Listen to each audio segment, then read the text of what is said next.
여러분 안녕하십니까? 코로나19 통합 뉴스룸 5시 뉴스입니다. 문재인 대통령이 새 검찰총장에 김오수 전 법무부 차관을 지명했습니다. 이 창원에는 김 후보자가 검찰 개혁이라는 시대적 소임을 다해줄 것으로 기대한다고 밝혔습니다. 취재기자 연결합니다. 네, 이유민 기자 자세한 소식 전해주시죠. 네, 문재인 대통령은 오늘 박범계 법무부 장관의 제청을 받아 김오수 전 법무부 차관을 신임 검찰총장에 지명했습니다. 청와대는 김 후보자가 법무검찰의 주요 보직을 두루 거치며 풍부한 경험을 쌓았고 국민의 인권 보호와 검찰 개혁에도 앞장서 왔다고 평가했습니다. 또 김 후보자가 적극적 소통으로 검찰 조직을 안정화시키는 한편 국민이 바라는 검찰로 거듭나도록 검찰 개혁이라는 시대적 소임을 다해줄 것을 기대한다고 밝혔습니다. 김 후보자는 앞서 검찰총장 후보 추천위가 박범계 장관에게 추천한 4명의 후보 가운데 가장 유력한 후보로 꼽혀왔습니다.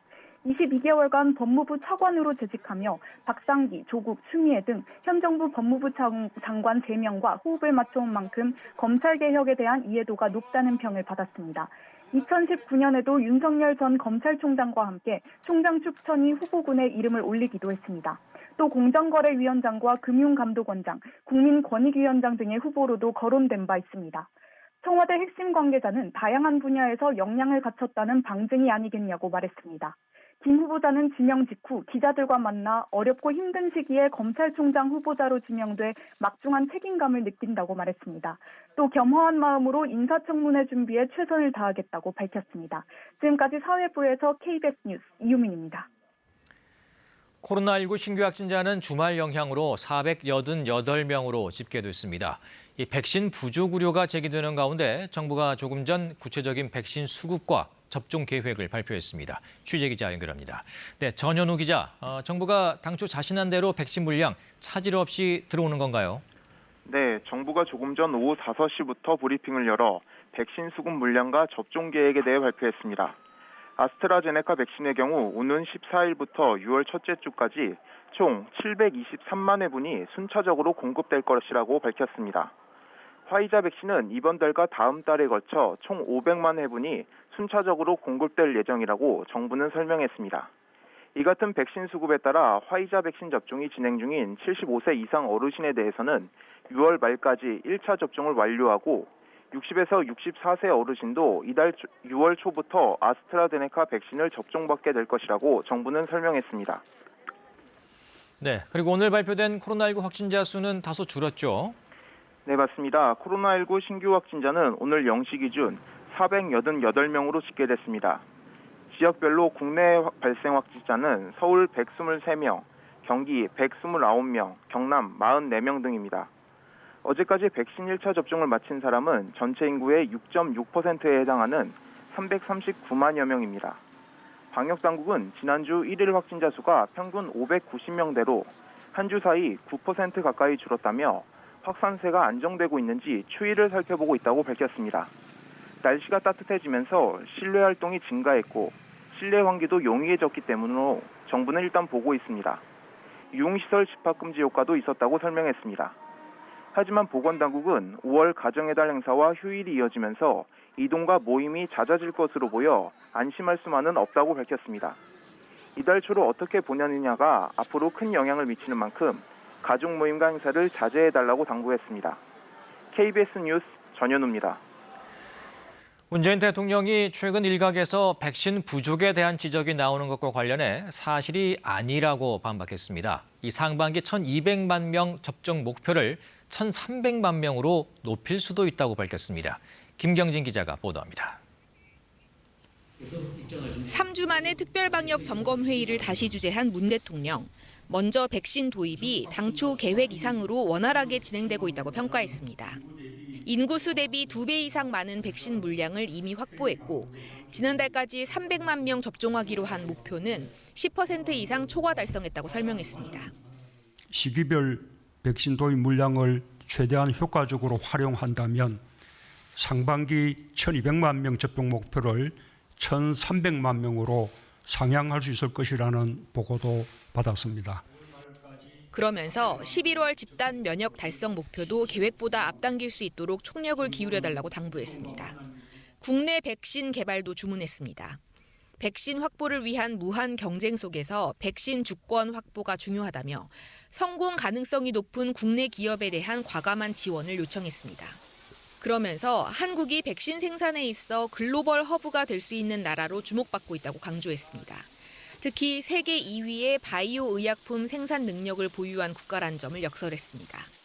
한국이 백신 생산의 최적지로서 글로벌 허브 국가가 된다면 국내 공급은 물론 아시아 등 전 세계 백신 공급지로서 크게 기여하게 될 것입니다. 문 대통령은 인구 3천만 명 이상 국가들 가운데 한국은 코로나 위험도가 가장 낮은 나라 중 하나이지만 지금은 방심하지 않는 것이 중요하다며 방역과 접종에 대한 협조를 당부했습니다. KBS 뉴스 김경진입니다. 강원도 평창의 작은 마을에서 집단 감염이 발생했습니다. 최근 사흘 동안 나온 확진자가 19명에 이르는데요. 이 확진자의 절반 이상이 집단 생활을 하던 외국인 근로자들입니다. 취재기자 연결합니다. 네, 노지원 기자, 자세한 현재 상황 전해주시죠. 네, 저는 코로나19 집단 감염이 발생한 강원도 평창군 박림면 박림 1리에 나와 있습니다. 제 뒤로 마을회관이 보이는데요. 마을회관 뒤편에는 외국인 근로자들이 생활하고 있던 숙소가 있습니다. 약 1시간쯤 전에 역학조사팀이 이 현장에 도착해서 외국인 근로자 확진자들을 삼척의료원으로 이송했습니다. 이 마을에서는 최근 사흘 동안 코로나19 양성 확진자 19명이 나왔습니다. 박림 1리의 인구가 100여 명인 점을 감안을 하면 전체 인구의 10% 넘는 주민이 한꺼번에 코로나에 걸린 셈입니다. 이 마을에서 제일 먼저 확진을 받은 사람은 이달 1일 확진된 50대 농민입니다. 이 농민의 가족과 지인 등 5명은 어제 추가로 확진 판정을 받았습니다. 같은 날 방역당국은 검사 대상을 확대해서 박림리 주민 115명에 대해 진단검사를 실시했고 오늘 13명이 추가로 확진 판정을 받았습니다. 특히 이번에 나온 확진자 19명 가운데 11명이 외국인인 것으로 확인됐습니다. 1명은 첫 확진자의 부인이고 나머지 10명은 외국인 계절 근로자들입니다. 문제는 이들이 집단 생활을 하고 있었다는 점입니다. 평창 박림 1리에서만 베트남 노동자 19명이 방 2-3개가 있는 건물 3동에 나눠서 지내고 있었는데요. 이들 가운데 절반 이상이 확진 판정을 받았습니다. 아직까지 최초 감염원과 그들 사이의 감염 경로는 밝혀지지 않은 상태입니다. 다시 말해서 이번 감염이 내국인 농민에서 시작된 건지 아니면 외국인 근로자들 사이의 감염이 지역사회로 번진 것인지 규명이 되지 않은 겁니다. 강원도는 역학조사관을 급파해 감염 경로 파악에 나서고 있습니다. KBS 뉴스 노정입니다. 아스트라제네카 백신을 접종한 뒤 뇌출혈 증세로 의식을 잃은 50대 여성 경찰관이 중환자실에서 치료를 받고 있습니다.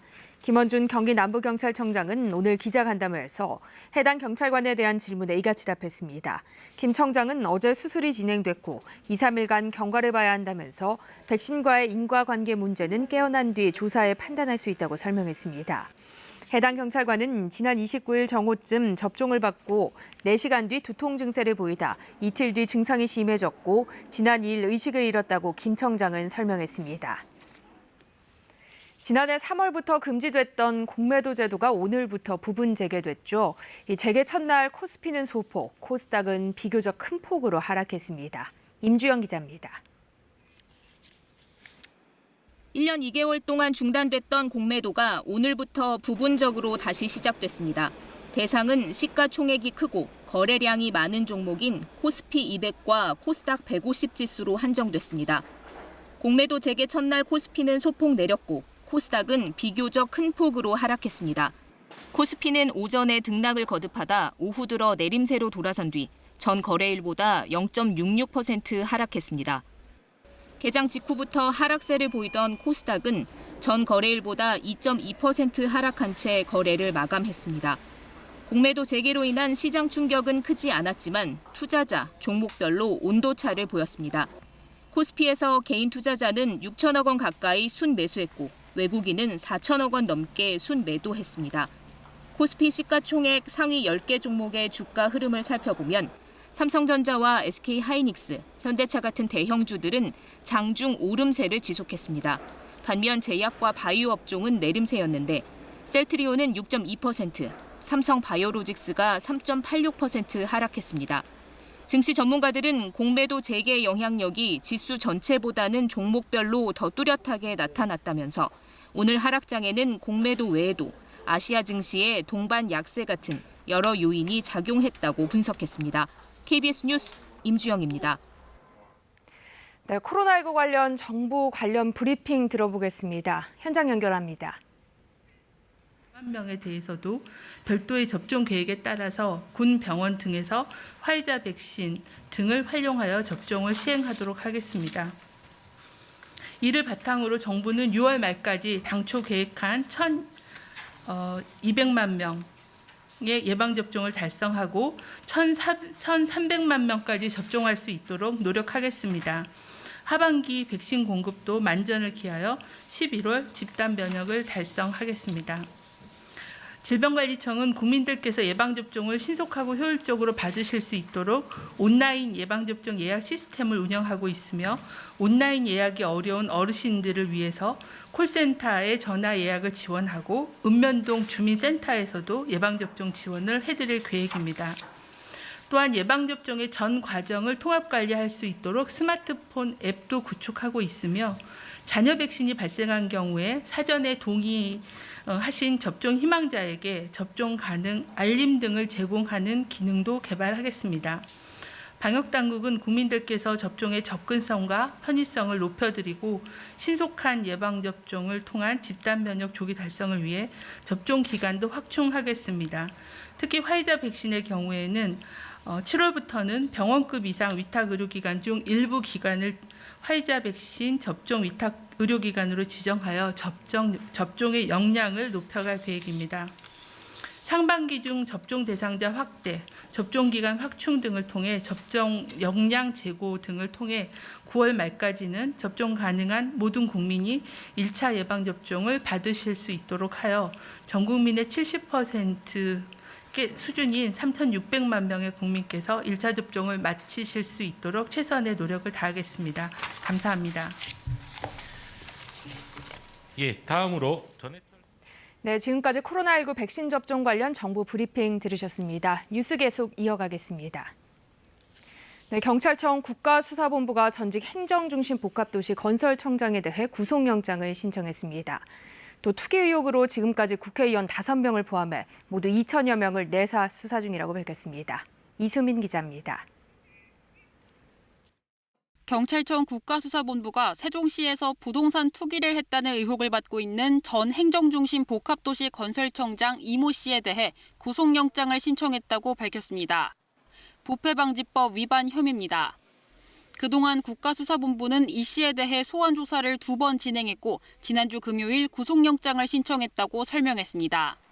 이 씨는 재임 시절인 2017년 4월 국가산업단지 예정지와 1km 떨어진 세종시 연기면에 아내 명의로 토지를 매입했습니다. 또 퇴임 이후에는 세종시 연서면에 있는 토지와 건물을 매입한 것으로 전해졌습니다. 경찰은 이 씨가 미리 개발 정보를 알고 투기에 나섰는지를 집중적으로 수사하고 있습니다. 현재 국가수사본부가 부동산 투기와 관련해 내사하거나 수사 중인 대상은 모두 490건에 2,006명입니다. 이 가운데 내부정보 부정이용에 관련된 사람이 1,071명, 기획부동산과 분양권 등의 불법 전매와 관련된 이가 935명입니다. 지금까지 혐의가 인정돼 검찰에 송치된 사람은 모두 199명입니다. 경찰은 또 내부 개발 정보를 이용해 부동산을 취득한 혐의로 LH 직원 등 11명을 구속하고 공무원과 지방의원 등 12명에 대해선 구속영장을 신청했다고 덧붙였습니다. 이와 함께 경찰은 피의자 13명이 불법 취득한 약 316억 원 상당의 부동산에 대해 몰수 추징 보전도 완료했습니다. 해당 부동산은 형사재판 확정 판결이 나기 전까지 피의자가 임의로 처분할 수 없고 유죄가 확정되면 국가로 귀속됩니다. 이 밖에도 국수본은 LH 사업 부지의 부동산 거래 내역 중 탈세가 의심 가는 거래 238건에 대해 국세청에 세무조사를 의뢰했다고 밝혔습니다. KBS 뉴스 이수민입니다. 부동산 투기 의혹을 받고 있는 프로축구 FC 서울 소속 기성용 선수가 경찰 조사를 받았습니다. 광주경찰청 부동산 투기 특별수사대는 어제 낮 2시부터 3시간 동안 기 선수를 피의자 신분으로 불러 농지법 위반과 불법 형질 변경 등의 혐의를 조사했다고 밝혔습니다. 기 선수는 광주광역시의 한 민간공원 특례 사업 부지 인근에 논밭을 사들인 뒤 다른 용도로 사용한 혐의를 받고 있습니다. 이에 대해 기 선수는 부동산 투기 관련 내용은 전혀 몰랐으며 축구센터를 짓기 위해 아버지에게 돈을 보낸 것뿐이라고 해명한 것으로 전해졌습니다. 새로 선출된 여야 지도부가 첫 공식 일정을 시작하면서 나란히 민생을 강조하고 있습니다. 민주당 송영길 대표는 백신 확보와 부동산 문제 해결을, 국민의힘 김기현 대표 대행은 민생 투쟁을 강조했습니다. 박진수 기자입니다. 민주당 송영길 대표는 첫 공식 일정으로 당 지도부와 현충원을 찾았습니다. 김대중, 김영삼 대통령뿐 아니라 진보 진영에서 평가가 엇갈리는 박정희, 이승만 대통령 묘역도 참배했습니다. 첫 회의에선 백신 확보와 부동산 문제 같은 민생 문제를 강조했습니다. 11월 집단 면역 형성을 뒷받침하고 부동산 문제에 대안을 마련하겠다고 밝혔습니다. 지난 4.7 보궐선거를 통해 매서운 회초리를 내려주셨던 민심을 잘 수용해서 민주당이 변화 발전하도록 노력하겠습니다. 어제 최고위원 선거 1위를 기록한 김용민 최고위원은 자신이 당선된 것은 개혁이 더 필요하다는 뜻이라며 검찰개혁과 언론개혁을 강조했습니다. 당대표 권한대행을 겸하는 국민의힘 김기현 원내대표는 코로나 손실보상 소급 적용을 촉구하는 같은 당 최승재 의원의 농성장을 찾아 첫 일정을 시작했습니다. 김 대표대행은 국민의 생명과 안전은 불안하고 국정 운영 방향은 틀렸다면서 민생투쟁에 집중하겠다고 강조했습니다. 국민의 생명과 안전을 위협하는 무능한 집권 세력의 무면허 난폭 운전에 단호하게 대처할 것입니다. 김 대표대행은 법사위원장 등 원구성 재협상을 거듭 요구하며 백신, 부동산 문제 등과 관련해 여야정 민생협의체 구성을 제안했습니다. KBS 뉴스 박진수입니다. 홍원식 남양유업 회장이 내일 대국민 사과를 하기로 했습니다. 남양유업은 내일 오전 10시 본사 대강당에서 홍 회장이 입장을 내놓을 예정이며 사과의 내용이 담길 것이라고 말했습니다. 남양유업은 지난달 자사 불가리스 제품이 코로나19를 억제하는 효과를 확인했다고 주장했습니다. 하지만 식약처가 식품표시광고법 위반으로 고발하자 경찰이 본사 등 6곳을 압수수색하며 수사를 벌이고 있고 소비자들 사이에서는 불매 운동이 벌어졌습니다. 사흘 전 노동절을 하루 앞두고 경남 고성의 한 조선업체에서 안타까운 산재 사망 사고가 발생했습니다. 이 회사에서는 한 달 전 하청업체 관리이사가 숨지는 사고로 근로 감독을 받던 중이었는데 또다시 이런 사망 사고가 일어났습니다. 보도에 박기원 기자입니다. 119 대원들이 해상 풍력 구조물 아래에서 황급히 구조 작업을 벌입니다. 경남 고성의 조선업체인 삼강 SNC에서 48살 하청업체 노동자가 끼임 사고를 당한 건 노동절 하루 전날인 지난달 30일 오후 6시 50분쯤 대형 크레인으로 47톤에 달하는 구조물의 위치를 조정하면서 용접 작업을 준비하던 중이었습니다. 수직이 안 돼 있고 약간 비스듬하게 그걸 세우는데 그날 금요일이니까 이제 야간 작업을 했어요. 들어가는데 소리 나더라고요. 4m 높이 가설 시설물 위에서 용접 부위를 맞추던 이 노동자는 구조물에 끼어 그 자리에서 숨진 것으로 추정되고 있습니다. 실험사고 작업 과정에서 발생한 사고입니다. 조작하는데 실수도 있을 수 있고 그는 이제 저희들 조사 중에 있으니까. 이 업체에서는 불과 한 달 전에도 하청업체 관계자가 숨지는 사고가 있었습니다. 지난 3월 30일 새벽 철야 작업을 감독하던 52살의 하청업체 관리이사가 45m 높이에서 떨어진 10kg 무게의 용접 부품에 머리를 맞아 숨졌습니다. 사고 직후 작업 중지 명령을 내리고 근로감독에 들어간 고용노동부는 지난달 9일 심의위원회를 통해 지난달 20일부터 작업 재개를 명령했습니다.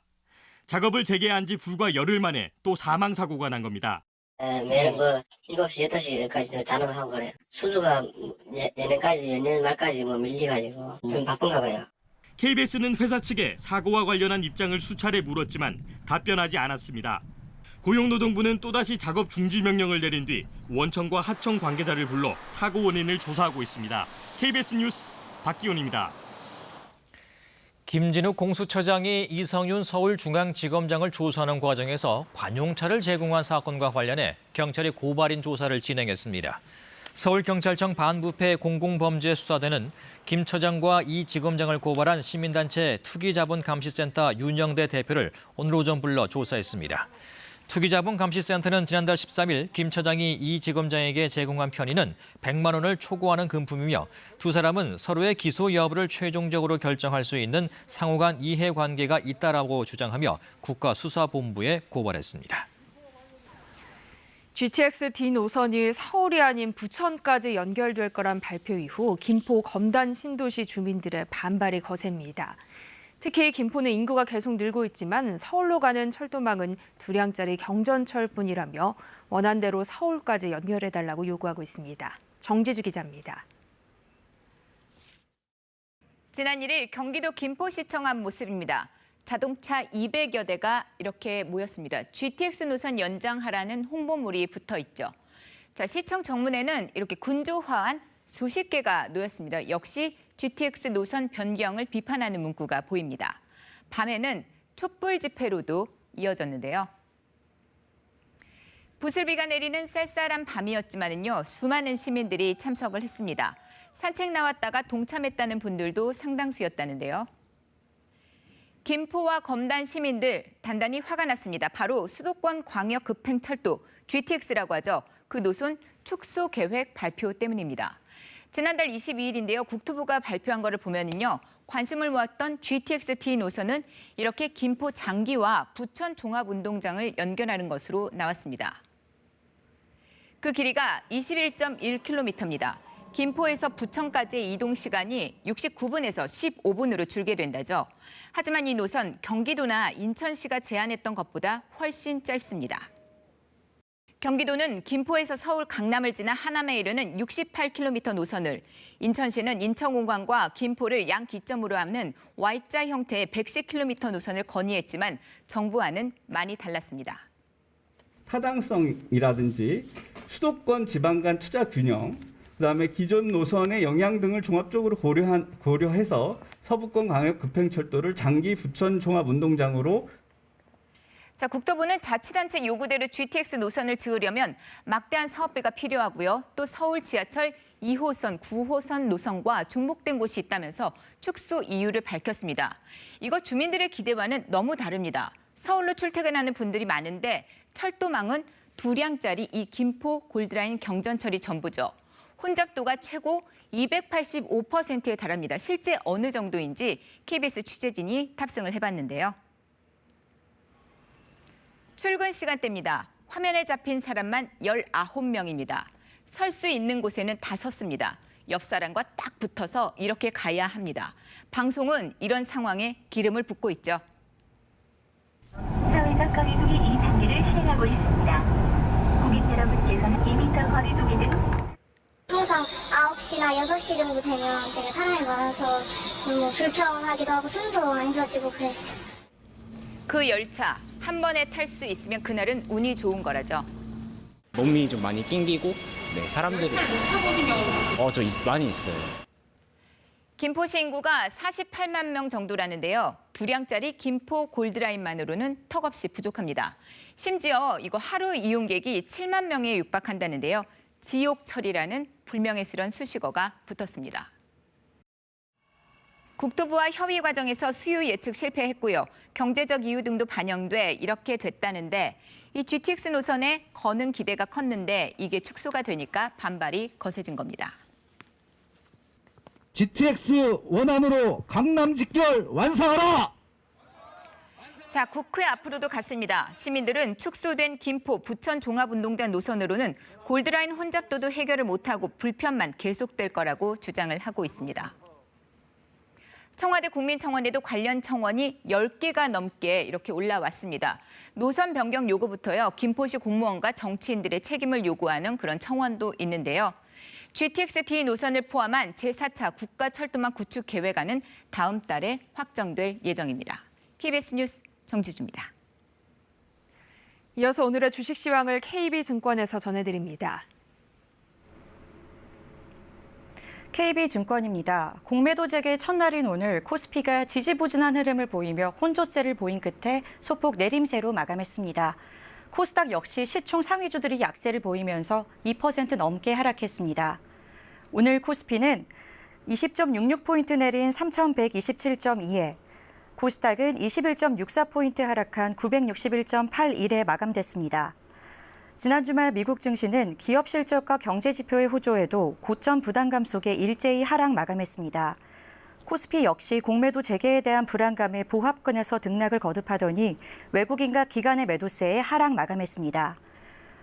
공매도 잔고 비중이 높은 종목들이 약세를 보이면서 셀트리온이 내림세를 나타냈고 HMM은 지난주 고점을 기록한 후 차익 실현 매물이 쏟아지며 약세로 마감했습니다.